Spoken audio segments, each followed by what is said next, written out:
gastrointestinal bleeding from metastatic melanoma. Definition.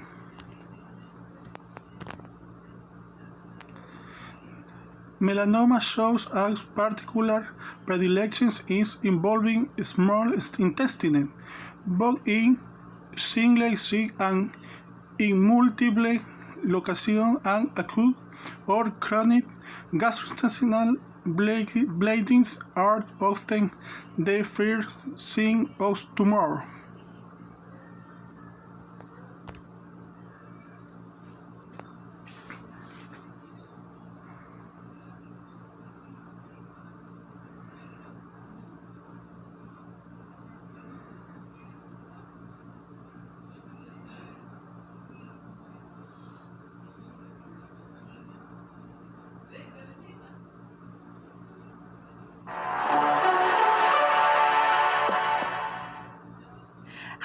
We're going to be talking about patients who present to the emergency department with concern for gastrointestinal bleeding.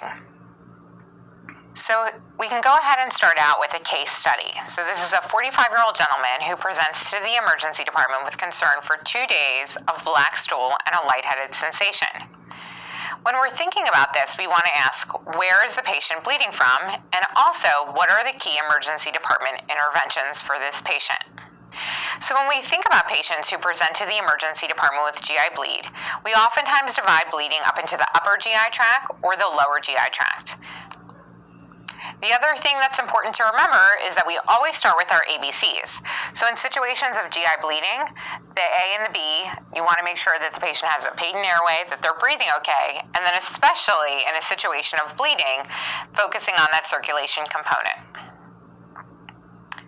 So again, we're dividing our GI bleeding into upper GI bleeding and lower GI bleeding. And where is the dividing line here? For the most part, upper GI bleeding is bleeding that takes place from the stomach or from the upper portions of the small intestine. For lower GI bleeding, that's bleeding that takes place in both the more distal small intestine as well as the entirety of the large intestine.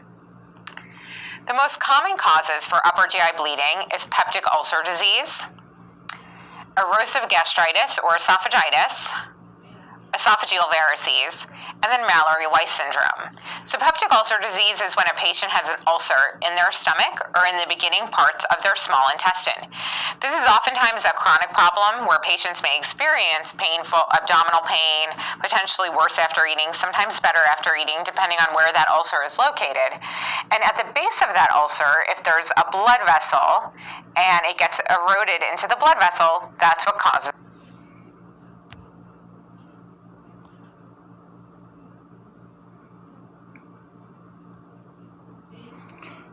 Application in nursing.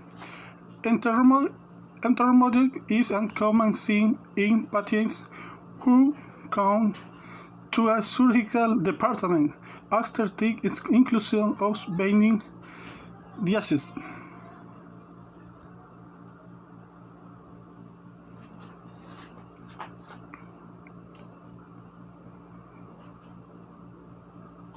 Imagine this. You find out you're bleeding internally, and the only way to stop it is a big operation. Then your doctor tells you it's so risky you might not make it off the table. That's what the man you're about to meet faced until doctors at Mayo Clinic tried a less invasive experimental procedure.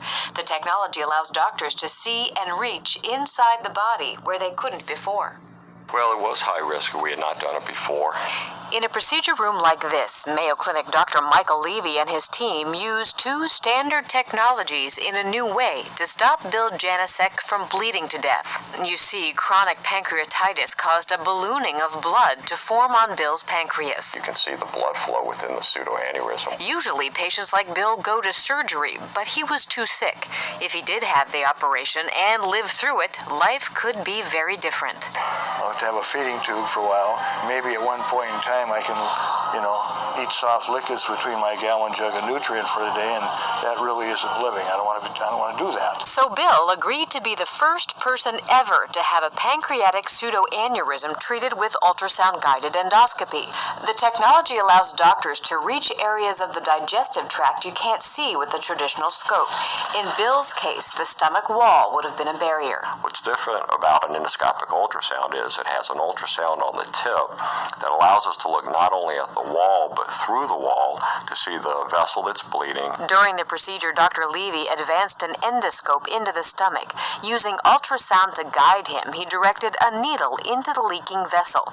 There, he injected 99% alcohol, which destroyed the vessel and stopped the bleeding. I'm having a Reuben. And now Bill is living a full life and can enjoy an afternoon lunch with his daughters. Since Bill's procedure, Dr. Levy has used this technology to help other patients with similar conditions. Endoscopic ultrasound is also used to treat other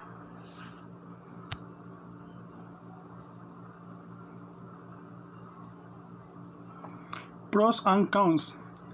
Computed tomography, and capsule endoscopy should be complementary for the evaluation of patients with gastrointestinal symptoms and a history of melanoma.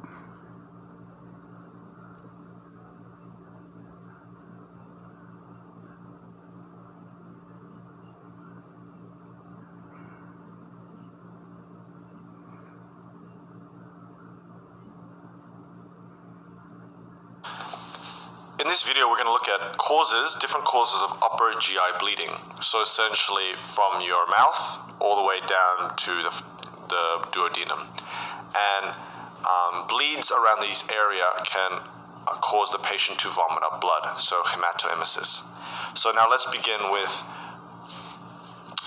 look at some common causes of upper GI bleeding, beginning with esophagitis, which is essentially inflammation of the esophagus. So here we have the stomach, and here we have an inflamed esophagus. And there are different types of esophagitis. We can have reflux esophagitis, GORD, infective esophagitis. Chemical irritants can cause inflammation of the esophagus, as well as there's eosinophilic esophagitis. And essentially, again, it's just inflammation of the esophagus. But while we're talking about esophagus, let's talk about Barrett's esophagus. And Barrett's esophagus is a condition where cells lining the lower esophagus change in morphology. So the esophagus can be divided into three parts. The last part, the third part, the cells that line this area essentially change in shape. So here in this area, we normally have squamous epithelial cells, but these change to Barrett's metaplasia, which can subsequently lead to adenocarcinoma of the esophagus. So the relevance of Barrett's esophagus is that change in morphology can lead to adenocarcinoma, and also pathological findings reveal that there are goblet cells present in the area where they shouldn't be. The next condition we're going to talk about is esophageal varices. So here we have the stomach again, and here we have the veins around the stomach and the esophagus.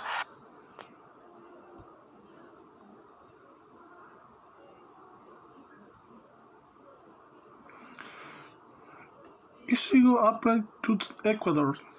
We report 2 cases of GE metastasis or melanoma. One presents why only a big mass they cause intestinal obstruction, and the other way tumor spread through the small intestine that produce enterography.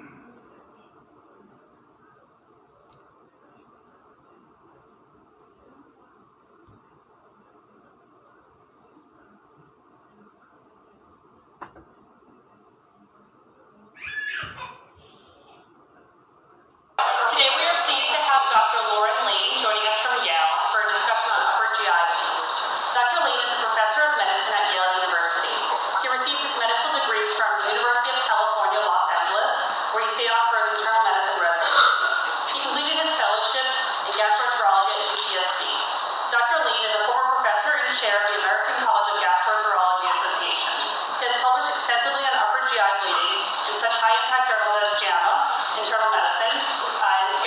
gastroenterology and most recently the New England Journal of Medicine.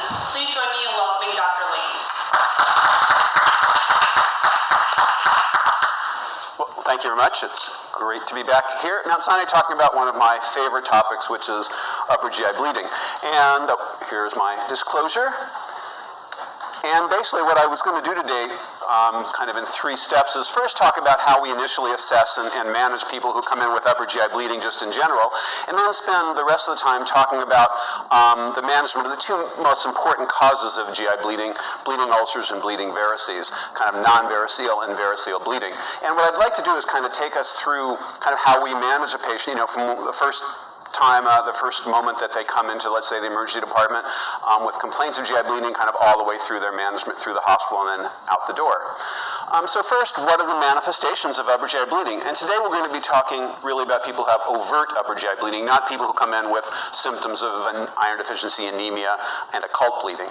So hematemesis is vomiting blood or coffee grounds, and that means it's an upper GI bleed, obviously, if it's a GI bleeding source. Now, melon, a black tarry stool, hematochezia, red or maroon stuff coming out from below. Melon is usually an upper GI bleed, and hematochezia is usually a lower GI bleed, but the color that's coming out from below really doesn't relate to where the blood is coming from. It relates to how long the blood has been in the GI tract. And many years ago, I always like to tell people about these studies.